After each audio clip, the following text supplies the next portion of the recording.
د دې دوه هیوادونو څخه کوم یو انتخابي ایران که پاکستان؟ آفرین عجبه چې راته لانډه کړل. ورکوم هوتکي صاحب د دې تصویر څخه داسې معلومیږي چې په دې وروستیو کې اوازې دي وایي په مزار ولایت کې د هندوانو او د خربوزو په ځای پر ځمکه کې موټر شنه کېږي که داسې څه اوازه وي چې دغه تخم موږ هم ځان سره واخلو. ولا جالبه ده ماته هم ده. ظاهرا د دې څه یم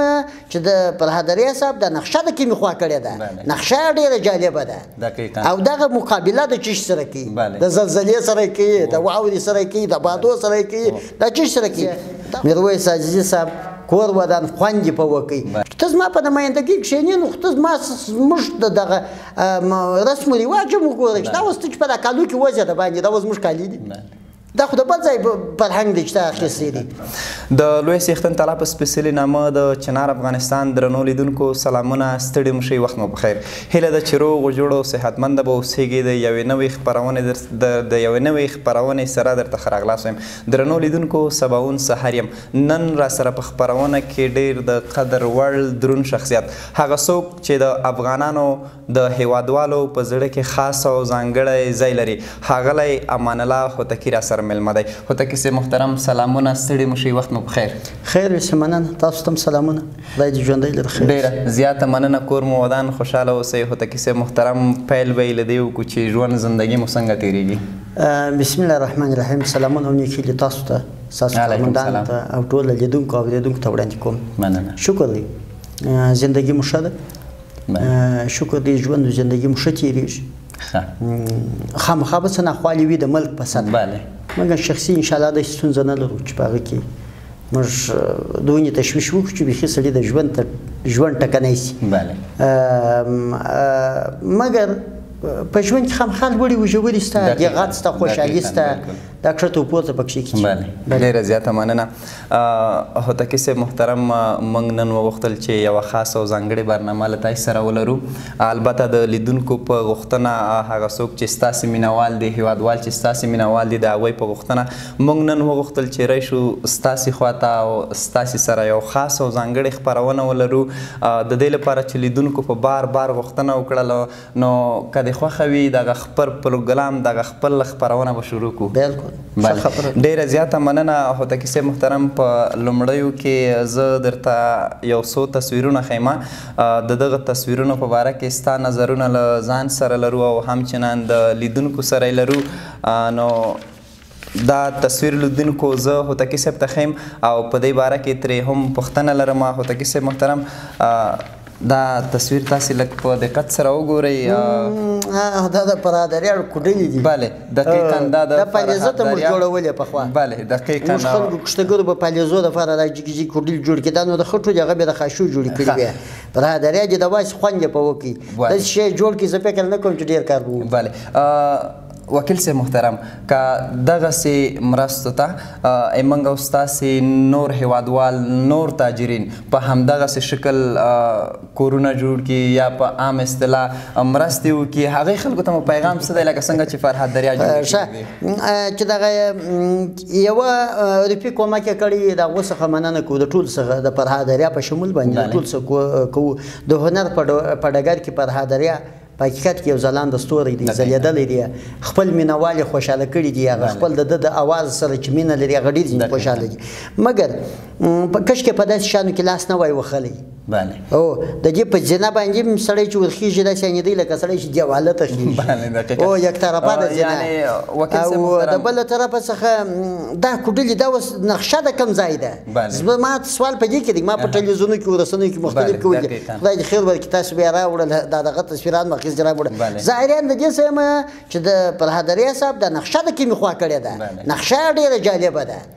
او دغه مقابله د چیش سره کوي، د زلزلې سره کوي، د واورې سره کوي، د بادو سره کوي، د چیش سره کوي. دا خدای چې دی چې سړی ورننوځي لکه یو غټ حال ته چې ورننوځي، نه هلته به نوګر دپاره سره یو ځای وي. ستاسې په نظر دغسې کورونه په کوم حالات کې مقاومت کولی شي؟ زه د دې په نقشه زه نه پوهېږم مګر سره کې دا نقشه ماته نه معلومېږي اوس تعمیر دی بلاک دی د انجینر به پوښتنه وکړي چې کوژ دی سم ورکړی دی کوږ ورکړی دی جوال دی سیده دی دا دی سیده دی دا داسې لکه بغۍ چې په کلي یې دې کې ایښي دي داسې بغۍ په رقم شان ایښي دي نه پوهېږم چې دا نقشه د کومه ځای راوړې ده او دا نقشه څنګه د تاریخي شان کړي دي شاید د تاریخ دپاره به همدغسې کې بعضې خلک یې د تاریخ دپاره کوي نو زما د ټولو خیریه بنسټونو څخه او یا دغه کومک والاو څخه غوښتنه دا ده چې کومک کوي کومک باید باز ته ونه لویږي کومک باید چې کوي یو خو کې د الله د رضا دپاره کوي باید دی و الله سره خبر بس او بیا هم که د دې دپاره کوي چې په ژوند کې په اجتماعي ژوند کې یا په سیاسي ژوند کې مې نوم په تاریخ کې ولیکل سي او تاریخواره پاته سي زما نوم نو همې دغه څخه غوښتنه دا ده چې دغسې شی ونه کړي چې هغه د بحث وړ وګرځېږي خبرې سي پیتاوی سي کندی سي پورته سي فیسبوک سي ونقل سي نه د دغه حسابو څخه مې غوښتنه دا د خیریه بنسټونو چې د دغو شیانو څخه تېر سي راځئ رښتینی وکړو کومک کې د ژوند د سیاسي تاریخ دپاره کوو که د آخرت دپاره کوو هر شی باید واضح وي معلوم وي ستاسې په نظر وکیل صاحب محترم که دا چېرته فرهاد دریاب غواړي په تاریخ کې ثبت شي څنګه تاریخ به له ځان سره ولري بوغه کې په کلي ویل کې کښېنوي بله زیاته مننه یو بل تصویر هم له ځان سره لرو دا به هم په لومړیو کې لیدونکو ته وښیو وکیل صاحب محترم په دې کې هم خپل نظر د لیدونکو سره شریک کړي دا هکس د ښاغلي عزیزي صاحب دی چې په افغانستان کې د عزیزي بانک رئیس دی دا غواړي په دې وروستیو کې په افغانستان کې یو څه سرمایه گذاري وکړي وجه یې څه ده چې دې داسې زړه ښه کړی دی خدای دې خیر ورکړي کور یې ودان میرویس عزیزي څخه په یو خاص احترام زه د ده څخه د دغه هغو دوستانو چې زما د نظر او زما ان فکر کې د هغو په نمایندګۍ د ده څخه مننه کوم ډېر ښه کار یې کړی دا قرباني و چې ورکړه یو غټ سرمایه داره چې په هغه ځای کې چې پر هغه هېواد باندې بندیزونه وي او پر هغه تر بندیزو هم لاندې وي او خلک هلته دنیاوال د هغو خلکو په حق کې ظلم هم کوي او مهاجرت هم پکښې وتلی وي او د دې څخه په څنګ کې تکلیفونه ونیستي و غریبي هم وي او د سیمې مشکلات هم وي یو د نړیوالو دي بل د سیمې دي بل داخلي مشکلات هم وي یو تجار یو سړی راولاړېږي پاکه صافه قرباني ورکوي ووایي اعلان کوي چې زه په 10 کاله کې 10 میلیارده سرمایه ګزاري کوم زه به ده ته وایم چې کور دې ودان نوش جانس خیر ویسې میرویس عزیزي صاحب کور ودان خوند دې په وکړئ قرباني دې ورکړل او دغسې قربانیو ته ضرورت شته نور تجاران هم باید ورکړي خپل د ملک دپاره راځئ ودرېږو تر څو به موږ دې ته ناست یو مرسته راوړه پلانکی راسه بوغه پکانې راوړه په هرات کې راته جوړې که نه بل شی راوړه په دې شان پسې به نه ګرځو افرې تجار سړی قرباني یې ورکړه د نړیوالو دغه خارې د نړیوالو څه ونه خوړي د سیمې د هېوادونو څه یې ونه خوړي په داخل کې چې څوک وه هغو چې مخالفت کوي د هغو څخه یې خار ونه خوړي نر غوندې جرأت یې وکړي ویې ویل چې 10 میلیارده ډالر زه په 10 کاله کې دلته سرمایه ګزاري کوم خدای دې خیر ورکړي دا د په حقیقت کې د یو افغان کار وکړي د یو مسلمان کار یې وکړي زه یې ستایم هوتکي صاحب وبښئ یو سوال بل ما ته په ذهن کې وګرځېده په سوشل میډیا کې په رسنیو کې شاید تاسې هم لیدلی وي دا خپل په شخصي الوتکه کې افغانستان ته راغی دا څنګه پیغام دی څه پیغام نو ژاین دي چې دا د دې دپاره یو پیغام دی چې ټول کې ورکړي چا سړی خواري وکړي هغه به شخصي الوتکه لري ډېره زیاته هر سړی چې منت وکړي او هر سړی چې داسې دلاوري ولري لکه دی هغه به کامیاب وي دقیقا ډېره زیاته مننه یو بل تصویر هم د ځان سره لرو لیدونکو دا تصویر به یو څه جالبه وي او هوتکي صاحب محترم تاسې به پرې هم یو څه بحث را سره وکړئ درنو لیدونکو په تصویر کې تاسې هم وینئ او زه هوتکي صاحب ته دا تصویر ورکوم هوتکي صاحب د دې تصویر څخه داسې معلومیږي چې په دې وروستیو کې اوازې دي وایي په مزار ولایت کې د هندوانو او د خربوزو په ځای پر ځمکه کې موټر شنه کیږي که داسې څه اوازه وي چې دغه تخم موږ هم ځان سره واخلو ولا جالبه ده ماته هم ده دا ما ولیده په رسنیو کې بلې عجبه ښه ځای ورته جوړ کړی دی بل وایم چې دا موټر یې هلته اچول نو ولې د باندې نه رایسته خلکو ته نه ورکول دلته به څه ضرورت و داسې عجل ضرورت و چې دا موټران پټ سي یوه خبره ده او بل دا موټر خو چې دلته پټ سي دا دلته پاته سي نو دا خو 15 کاله بعد او 10 کاله بعد د دې ماډل ختمیږي د دې نقل خلاصي والا او بل خپله د ماشینان خرابېږي زه نه پوهېږم چې دا طرحه چا ورکړې وه د څونې هوښیار و دا سړی چې ته اوسپنه په خاورو کې پټه کړه یا ټیمک یا دا په خاورو کې پټ کړه دا خو یې خرابوي خو په سوشل میډیا او په رسنیو کې داسې اوازې دي وایي دا موټرونه شنه شوي دي د ځمکې د لاندې آفرین یا د که شنه کېدله نو د کور بغل به هم ګورو موږ ډېره زیاته مننه کور مو ودان خوشحاله اوسیږئ هوتکي صاحب محترم راځو یو عکس بل درته ښیم د لیدونکو سره هم شریکو تاسې هم په خپل نظر ورکړئ درنو لیدونکو دا تصویر زه وکیل صاحب ته ښیم دا به هم په خپل نظر ورکړئ د دې شخص په باره کې څه ویل لرئ وکیل صاحب محترم اوه دا خو هغه دغه ده غزل چې وایي هنرمند دغه خو دوی پخوا ډمان بلل بیا خو هنرمندان شول اوس غزلچان شو خو دوی هم پرمختګ وکړي ولا د دې د یو افغاني په صفت باندې احترام ورته لرم شخصیت احترام لرم افغانه ده د دې وطن ده هنرمند د خپل مینوال به لري بس د دې د مینوالو د دې اواز مبارک سي مګر دغه موډیلینګ چې دی په دغه کې کړی وي او خبره زموږ دا ډېره پسې راووتله دا موډیلینګ چې کړی و دا زموږ نمایندګي نه کوي دا د دې د موډیلینګ او دا د شاه معامله زموږ نه ده دا چې د هر چا د په هر چا چې څېړه لري دا حسابونه زموږ نه دي دا ډېر بد خوند خیر موږ دا رقم نه لرو وروره دا په یو بل ځای کې دي وایي خلک اوس وایي تسمیت لوېدلي دي د کیک مې نه دي لیدلي یو ویل ته ماشینان دي دا د دغه یې باسي د باندې ځګر یې اخواته باسي څو رقم کې سره کاجو وجه یې راولي نه نو دا چې داسې کاجو وجه راوستلې وه دا نمایندګي زموږ د افغانو هوریو او زموږ د افغانو خویندو میندو دا نمایندګي نه ده چې دا کوي او ټوله دنیا دې په دې پوه سي که په دغسې ماډلینګ کې زموږ نمایندګي څوک کوي د هغې سجره دې وګوري هغه دې پوښتنه وکړي د افغانانو نمایندګي چې څوک کوي هغه پتمنې خویندې دي عزتمنې خویندې دي دغسې خویندې نه دي نغمې هم غزل ویل زه د چا د شخصي موضوع مخالف نه یم پر هنرمندۍ زما د دې سره جنجال نه دی نه مې خوا ځین بده ده زما خوا د دې څخه اصلي پر دې بده ده ته زما په نمایندګي کښېنې نو ته زما زموږ د دغه رسم و رواج هم وګوره چې دا اوس ته چې په دا کالو کې وځه د باندې دا اوس زموږ کالي دي دا خو د بل ځای فرهنګ دی چې تا اخیستی دي اول ته ناسته یې سر دې د افغانۍ دي کښته معامله دې د اروپا ده نو موږ یې داسې څه کوو دا شی باید ګرده سره تر پایه یوه ټوټه افغاني وي نغمې هم غزل ویل نغمې هم غزل ویل مګر په ابرو کې وایي د دې څخه په څنګ کې نور انجونې هم دلته ویې غزلې ویلې افغانان یې چې غزلې وایي زه هغو ته هېڅ مشکل نه لرم مګر یو څوک چې بیا د چا نمایندګي کوي نو هغه باید د خپل سینه او د شاه معامله وګوري چې دا کنټرول ته کوي کنټرول په کار ورته څه دي باید څه وکړي په زمین کې د افغانستان نمایندګي ورکې که ما چې ونیکه خوند راکړي بدغونې باسم ونیکه ارځي ولاکې اواز خوند راکړي ولاکې مې یا د دې دغه موزیک خوښي ونیکه مې د دې دغه کړه وړه خوښي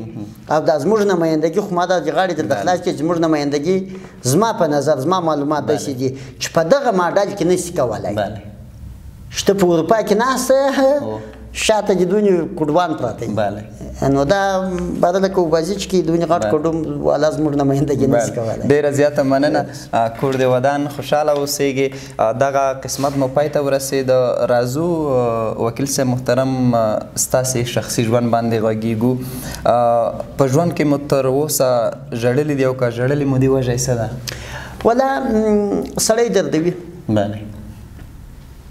دا موږ ته چې دا خبرې کوو د الله حضور ته ورځو بیا مرګه هېڅوک نه پاتېږو او دا شی به زه مړ یم دا زما خبرې که خپرې شوې دا به وي موږ ته به یا وي یا به نه وي د خبرې به وي او بیا د خبرې به پاتې وي موږ به نه وي نو رښتیا وایو د پلار باندې مې ژړلي دي چې وباسوي پر مور مې ژړلي دي ډېر پلار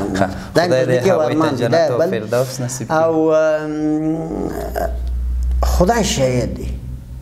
پر هیواد مې ژړلي دي د خپل پر وطن مې ژړلي دي د خپل پر قدرونه مې ژړلي دقیقا معلومیږي د خپل پر روشنفکرانو ویښو ځوانانو، سپین ږیرو، مشرانو، عالمانو، خویندو، ورونو، میندو پر دومره ژړي. بله هوتکي صاحب د زړه د اخلاص مې پر وطن باندې په کوم حالات کې ژړلي دي؟ ولا په وطن کې کوم حالات چې ته ډېر ژړولی چې ما ډېر ځوروي چې زموږ د افغانانو په حق کې ظلم کېږي، که په نړیواله سطحې، که د سیمې په سطحې، که په داخلي سطحې، هر حکومت چې وي دا شیان مې ځوروي. یو رقم زړه مې پر دې بېچارهګان سوځي، یو رقم مې ځوروي. یو جرم دی، جرم بله موضوع ده، په دغه زه بحث کې سره کې نه کوم، مګر یو دا دی چې وینم یې په جدای وینم، درک کولی سم، احساسولی سم، دا شیان مې ځوروي. احساسات دې موږ ته د قدر وړ دي. هوتکي صاحب محترم ډېره زیاته مننه. دوه هیوادونه دي هوتکي صاحب، که دی دوه هیوادونو کې یا ته انتخاب کې یا دغه دواړه هیوادونه په مشترکه ډول تا ته د عمومي استوګنې لپاره بلنه در ولېږي او درته وایي چې هوتکي صاحب محترم د دایم لپاره راشه، موږ درته پناه درکوو یا زموږ په هیواد کې اوسېږه، د دې دوه هیوادونو څخه کوم یو انتخاب یې، ایران که پاکستان؟ آفرین عجبه چې راته لانډه کړل. ما د ټول دا شی ټول تاریخ ته پاته کېږي، دقیقا ژوندي به م ګوري هغه م بله نه په مرګ کوم یا په ژوند، یعنې په ژوند نه غواړې چې هلته ژوند او زندګي الله دې مې د غټې خبرې وساتي، الله دې مې د ازمایښت ته وساتي. په ټوله زندګۍ کې د دنیا په کره کې نه امریکا کوم، نه اروپا کوم، نه پاکستان او ایران کوم. خپل وطن کې مې مرګ خوښ دی، خپل په وطن کې مې زندګي خوښه ده، خپل په وطن کې مې چارې خوښې دي. جالبه بله درته وکړم، کله مې پاسپورټ مې د نن څخه 12 کاله مخکې اخیستی دی، دوه درو هیوادو ته په رسمي سفر تللی، بیا پاسپورټ ما نه دی کړی. دا اوس هم زه ناست یم، ستا سره پاسپورټ نه لرم. دا د پاسپورټ ریاست ته، د مسؤلینو ته، نور عامو خلکو ته اعلان کوم که چا زما په نامه پاسپورټ پاسې ولیدي، نو دا چې پاسپورټ سړی نه اخیستي، خو د دې څخه معلومېږي سړی علاقه نه لري. الله دې مې نه مجبوره کړي، که مجبوره کېدلم هم نو کوشش وکړو چې هغه هېواد ته ولاړ شو چې دغسې زموږ پاکې ظلم نه یې کړی لکه پاکستان او ایران. دا خواست خدای ته کوم، الله ته کوم، الله ما د پاکستان سره او د ایران سره دغسې نصیب مه کوه چې زه پکې استوګن سم، که د مجبوریت وي که د خوشحالۍ وي. الهي دا خلک نه غواړم، دغه هیوادونه نه غواړم، تر دغه قوانینو لاندې نه د انګریز تر قوانینو لاندې ژوند کولی سم، نه دغه بل د شیعهګانو تر قانون لاندې ژوند کولی سم. زه د شیعو مذهب و دین و دې شان ته احترام لرم، دوی پوهېږي خپل حساب پوهېږي، هغه عالمان به د هغو په اړه پرېکړه کوي. مګر د ایران دغه ظلم چې زه د افغانانو په حق کې وینم او د پاکستان دغه ظلم چې زه د افغانانو په حق کې وینم، نه خاوره غواړم، نه حکومت غواړم، نه دوی غواړم، نه جناح غواړم، نه علي غواړم. دوی پوهېږي خپل کار د الله سره نه غواړم، الله دې ماته نه راکړي دغه دوه. ډېره زیاته مننه. موږ هم غوښتل چې لیدونکي په دې پوه شي چې آیا غواړئ که نه غواړئ چې دغه دوه هېوادونو ته یا سفر وکړو یا هغوی ته ستاسو چې زما دوست هغه ته زما مشوره ده چې دا خواته مو ورسي. بله ډېره زیاته مننه. بل سوال ته راځو. هوتکي صاحب محترم، که وغواړئ په 3 کلمو کې خپل شخصیت بیان کړئ، هغه کومې کلمې دي؟ څنګه په 3 کلمو؟ یعنې په یو 3 جملو کې خپل شخصیت راته بیان کړئ، په 3 جملو کې خپل خیاستونه راته وایاست. کوم خیاست لرئ؟ ولا خاصیت مې دغه دی چې ډېر دغسې یعنې د کومندي او پومندي و د کښېنه و پورته څه ولاړ څه و دغسې قید ژوند نه لرم. آزاد قبایل، آزاد ژوند، قید ژوند مې تنګوي، حساب مې تنګوي. خپل په طبیعت ته خوب راویښېږم، یو خو هغه د الله فرض دی، لمونځ دی، هغه خو زموږ د الله حکم دی، هغه به کوو. مګر نور او دې خواته خپل په طبیعت چې زړه مې وغواړي خپل کاروبار ته ولاړ شم، خپل په طبیعت چې مې زړه وغواړي همدغسې یعنې کېږم. یعنې خدای پاک دې ته مجبوره کړی هم نه یم او خدای دې مې دې ته نه مجبوره کوي چې زه همداسې یم چې د یو چا تر دغه لاندې یم، تاثیرات لاندې یم. دا نه خوښوم او نه مې طبیعت مې داسې جوړښت مې داسې دی. الله پاک زموږ پلار ته، ستاسو ته اکدرانو سره زموږ پلار زموږ خاندان ته ټولو زموږ ته سیمړو ته ټولو مسلمانانو ته جنتونه ورکړي. زما پلار ښه هستمند سړی و، ښه جایدادمند سړی و. موږ دغه 4 زامن یو، زه د ورونو کشر ور یم. زه ډېر ښه نازولی، ښه هستمنه مو، تکلیف مو نه دی ځینې لیدلی، کار مو نه دی کړی، خواري مو نه ده کړې، غریبي مو نه ده لیدلې، مشکلات مو نه دي لیدلي، د خان په کور کې راغټ سوي. واقعیت معلومیږي خوی د خانانو دی، خواص د خانانو دی. هوتکی صاحب محترم، تر ټولو بهترینه ډالۍ مو له چا اخیستې ده او کومه ډالۍ وه ډالۍ چې تاسو ته ډېر په زړه پورې وي او بهترینه ډالۍ وي؟ خدای دې خیر درکړي. زه رئیس شورای ولایتي وم، 4-5 میاشتې تېرې سوي وې، راغلم کرزي صاحب ته په هغه وخت کې د وخت رئیس جمهور خدای دې خیر ورکړي ما چې یوه دانه ساعت راکړي، یو وزیر ورته راوړی و د اروپا څخه، هغه هم په دغه ورځ یې ورکړي، نو یو یې ساعت راکړي، بل څه شی و یو بل شی هم سره راکړي، کارټن و که ګوتمۍ وه دغسې یو شی و بل هم سره و، دغه شی ما چې ګوتمۍ وه دغه یې راکړی، یوه دانه ساعت راکړي، زما دپاره ډېر جالب و چې د ملک رئیس جمهور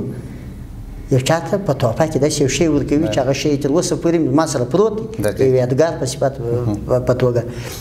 زما سره پروت دی، دغه زما لپاره جالب و او اول ډالۍ وه چې ما دغسې واخیستې. بله، بل سوال ته راځو. هوتکی صاحب محترم، زموږ لپاره به یو څه په زړه پورې وي، د لیدونکو لپاره به هم په زړه پورې وي او ستاسې لپاره به یو څه جالبه تمام شي. داسې وخت کله راغلی دی چې دوم واده ته مو زړه ښه کړی وي او که ښه کړی مو وي په کور کې مزاحمت درته کړی دی که نه دی کړی؟ نه، زما خو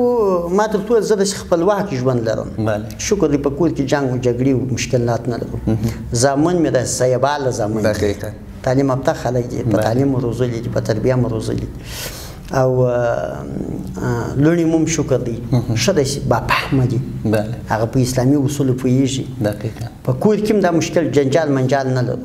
مګر طبیعي خبره د انسان دی سړي چې زما د خدای مال 5 زامن دي، 2 مې لوڼې دي، طبیعي خبره ده چې سړي چې سن تر 40 کالو لوړ شي به هغه سړی نه شاوخوا ګوري چې یاره یې کوزده مې کړې وای، نو دغه دی. نو په کور کې د دې مخالفت خو بیخي نه لرو، دا باید زموږ کور و زموږ کوچنیان زما کډه باید دا ووایي چې دا خدای دې خیر ورکړي، دا کومک دی شو چې سړی یو بل هم دغه څوک راشي کور کې چې په ټولو عکسونو کې د سړي سره کومک وکړي. نو بل واده ته ولا خیال ورته لرم، خیال ورته لرم. بله، یعنی اوریدونکو هوتکی صاحب ته غم خورئ، غواړي چې دویم واده هم ځان ته وکړي. ډېره زیاته مننه. هوتکی صاحب په کور کې په کوم کار باندې درنه ناراحته کېږي یا په کوم کار باندې ډېره داسې کینه ورځي چې په هغې تا داسې یو کار کړی وي کور کې درته غوسه وکړي؟ دا خبرې زموږ لا نسته په کور کې غوسه ده، موږ ډېر ژر سره پوه کوو، موږ په کور کې د سرخلاصه خلک یو، غوسې موسې دا شی نسته. نو په کور کې طبیعي خبره ده، زه اوس پلار یم، پلار باچا یي، بل څوک یې مني که نه مني، خپل په کور کې باچا یي، خپل پر اولادو باندې باچا یي، خپل پر اولادو باندې سړی غښتلی یي. نو طبیعي خبره ده چې باچا ته چندانې څوک څه نشي ویلی، باچا خو نه باچا یي، د کور باچا یي، دا شکر. باچایي کې د خبرو کړله هوتکی صاحب محترم، که په آینده کې چیرته د افغانستان رئیس جمهور شي، 3 لومړني کارونه به دې څه وي چې ته یې وکړې؟ غټ مسؤلیت دی، الله دې دغه چا ور د غاړې کړي، د ځان لپاره هم تر اوسه د قدرت لپاره دعا نه ده کړې، دغه چا دې خدای پاک ور د غاړې کړي چې مسؤلیت یې ولري. مګر د یو مثال په توګه د یو 15 دقیقې د ساده خبرې په جواب کې که ما هلته وکړي، یو به زموږ قوانین اسلامی وي، سخت مې خوښېږي، اسلام کې راحت دی، اسلام کې راحت دی، حد و حدود معلوم دي، اندازه معلومه ده، او اسلام زموږ دین دی او ډېر مبارک دین دی او سخت خدای شهید دی، دا دین مې بیخي خوښ دی، ډېر مې خوښ دی، ډېر خوند راکوي. یوه ده، او په دوم قدم کې به دغه وي چې سړی به په دې کې ناامیده نه وي چې ما ته کار نه پیدا کېږي، کوشش به کوو د دې دپاره چې کار پیدا شي او هغه رقم باندې پیدا شي لکه پیغمبر علیه صلات وسلام چې ویلي دي، علمای کرامو د خولې څخه ډېر ډېر اورېدلي دي چې وایي وکار و اهل ته وسپارئ، که مو نااهل ته وسپارئ د قیامت انتظار وباسئ، کوشش به کوو چې اهل کې وباسو. یوازې په دې پسې نه چې یو سړی راولاړېږي، فرض مثال مې درته ویله، تقوا نه لري، پرهیز نه لري، ام مسلک یې زده وي، ما ته یوازې مسلک نه دی مهم، دا ټول شیان هم د عقیدې سمبال وي او هم په هغه کار باندې واقعي پوهېږي، هم حساب وي، او یا داسې وي چې یو څوک جوماتونه کوي ښه لمونځونه کوي خو فرایض دي موږ مسلمانان یو خو عقیده ده زه په دې داسې اعتماد وکړم چې بس نو د هغه د پروانه کې په دې کې ځکه چې دا شی به نشي مخ ته وړلی ښه سړی به وي مسلمان سړی به وي تقوا به لري پرهیز به لري جوړ به وي فرض مثال که زه یو ورځ جماعت ځم نو دا ګرده شرایط به دی پوره لري مګر خو خبره په دې ځای کې ده چې موټر به نشي چلولی نو بیا د ده دپاره مې لازم دی چې دی سایډ ته کړم یعنې کار و اهل ته اهل هغه څوک چې هم د الله څخه وبېرېږي هم په کار باندې وپوهېږي دریم به کوشش د دې وکړم چې د نن پرون خبره ورکه کړم په هر رقم چې کېږي ذهنیتونه داسې سوي دي یو پر بل بدګمانه یو دا زما معلومات د دې ټولنې په اړه یو پر بل بدګمانه یو ملا پر امي بدګمانه دی امي پر ملا بدګمانه دی تعلیم یافته پر بې تعلیمه بدګمانه دی بې تعلیمه پر تعلیم یافته بدګمانه دی خان پر خپل پر افرادو باندې خپل پر قومانو خپل پر ولسونو باندې بدګمانه دی هغه پر دې بدګمانه دي افراد پر حکومت بدګمانه دي دا پر حکومت پر افرادو بدګمانه دي نن د پرون پسې تړلی دی چې دا زما خواته راواوړي دا بل هغه د پرون سړی بیا وایي چې دا زما خواته راواوړي د دې دپاره یو میتود پکار دی د دې دپاره یو ځانه دا به زما هغه د لومړي کارونو څخه دغه دوه دریم کارونو څخه به دغه وي بل به مو کوشش دغه وي چې د افغانستان اوبه که قرباني ورکوم که مې سر ځي که مې پښې ځي افغانستان اوبه مطلق کنټرول په کوم ځای کنټرول دغه خو نو موږ ته اوس بیخي په خوله کې اخیستی دی کونړ هغه اول پروژه به مو د هغې چې په شا ډبرې وروړم کونړ د کونړ نقل را خلاص کړي د کمال خان نقل را خلاص کړي هغه بل په هرات کې چش نومېږي بخشاباد نومېږي چې هغه را خلاص کړي بل را خلاص کړي یو سر اوبه زه به درته ووایم سړی ما ته داسې معلومېږي لکه خپل وینه دقیقا دا مې ضمیر نه مني واقعیت هم همداسې ده نو درنو لیدونکو تاسو هم لاسونه پورته کړئ هوتکي صاحب محترم ته دعا وکړئ چې خدای د افغانستان ولسمشر کې پاینده کې هوتکي صاحب یو سوال په لنډو جملو کې راته ووایاست داسې کوم کار مو تر اوسه خپل په ژوند کې کړی دی چې په هغې باندې پښیمانه شوي یاست دغسې کار مو کړی جنجال دی تصادف د چا سره پیښ شوي ډېر جدي تللي ډېر خپل د خیال اوښتي خپل د فکر اوښتي نیم ساعت بعد مو فکر کړی دی چې دا شی دې غلط ده دا ساده بدخوند یې وکړي دې ځای کې بد حساب یې وکړي داسې د نمونې په شکل یو څه راته ویلی شي چې ستا په ذهن کې وي یا د جنجال کړی وي یا په هغې کار باندې پښیمانه شوی اوسېږي څو ورځې مخکې د دغه جوانبګي سره تېرېدم د دې خاصه کوشنیان هم راسره ولته مو یو کور کتولی زامن هم راسره موټر کې ناست یم موټر ته خپله ناست یم نو ډېر چابک یم موټر مې چې کاټ کې د شا د خوا څخه د موټر ودرېد ترافیک لاس ورکړې د شا د خوا دا موټر راغی شا د خوا راغی پشکو ومښتې ما د دې دپاره چې دغه خپل فامیل ته ځان داسې وښیم چې زه هم دومره صلاحیت لرم چې غوښکه کوای شم نو ما به ورته ویلم هلی چیرې ګورې اصل خو ملامت زه وم چیرې ګورې وروره موټر دې ټېله کوي لکه لارې لکه زه تېر شم اوس که هغه سړی فهمیده وي نو کې هغه به دې پوهېږي چې زنانه ورسره دي لکه مه سړی بالا اوس که دغسې یعنې کیسه کې پېښ شوی یم زه که فرض مثال زما په یاد کې نه وي چې زه په دې پوه شم چې زنانه ورسره دي مخ را داسې کوم چې وروره زنانه ورسره شکنځل یې وکړه نوش جنګ سزا لاجمل نو په دغه باندې څه وایم ما ورته وویل چې داسې کېږي دی راته څه ویلي ته خو هوتکي صاحب یم نو چې ته لا داسې کوې دا به څه رقم شي اوس نو باره موږ عادیانو باره ما ورته وویل چې سړی ما په دغه ادب خوشکه نه ده کړې چې زه دلته تا تهدید کړم خدای نخواسته هوتکي صاحب محترم په اخره کې دی په لنډو کې لیدونکو ته پیغام زما پیغام دا دی ټولو ځوانانو ته ټولو افغانانو ته خویندو ورونو ته چې د زغمه باید شیان واخلو احساساتي فیصلې ونه کړو عجلې ونه کړو په کار کې دا مې ورته غوښتنه ده او د دغه په فکر کې هم نسو موږ ته غټ تاوان ما چې د دوه انقلاب لیدلی دي افغانانو ته عام افغانانو ته غټ تاوان د حکومتونو چپه کول لري اصلاح کولو باندې قطعا زه مخالف نه یم لاره باید خلاصه شي خلک ځان پشکې وویني نمایندګان په حکومتونو کې وویني مرګه ملت ته مې خواست دا دی چې راځئ سره یو سو کوشش وکړو زموږ څخه ډېر فرهنګونه زموږ ښه رواجونه ټوټه ټوټه سوي چې راځئ په دغو کار وکړو او بل کوشش وکړو د باعزته خلکو د ښو خلکو احترام ډیره زیاته مننه. کور مو ودان، خوشحاله اوسئ. درنو لیدونکو د هوتکی صاحب محترم خبرې، پیغام او جالبې خاطرې هر څه مو واورېدل. دا وه زموږ د نن ورځې خاصه او ځانګړې خپرونه چې د هوتکی صاحب سره مو تاسو ته در وړاندې کړه. تر بیا او بلې خپرونې چې زه سباوون سهار د خپل درانه همکار سره ستاسې په درانه چوپړ کې حاضرېږم، تر هغې مو پاک له ازال رب سپارم. درنو لیدونکو که چېرته کوم انتقاد، کوم پیشنهاد لرئ، یوازینۍ لاره چې موږ له تاسې سره وسلوي کومنټ د مهربانۍ خپل نظرونه په کومنټ کې را سره شریک کړئ. هوتکی صاحب هم درته ویلې چې کومنټونه وکړئ. مسافري دي، حالتونه خراب دي، کمنټ دې وکړي، انتقاد دې وکړي، نو شکې جان دې شي. زه د ټولو په خدمت کې د یو افغان په صفت پر هېڅ چا احسان نه غورځوم. د ځان مسؤلیت یې بولم. ستاسو په نمایندګۍ چې خبرې کوم د ځان مسؤلیت یې بولم. د خدای په وړاندې، د وطن په وړاندې، ستاسو په وړاندې باندې ځان مسؤل ګڼم چې څه وایم. هر څه چې وایاست نوش جان. ډېره زیاته مننه. لیدونکو تر بیا ښې شېبې.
د دې دوه هیوادونو څخه کوم یو انتخاب ایران که پاکستان؟ آفرین عجبه چې راته لانډه کړل.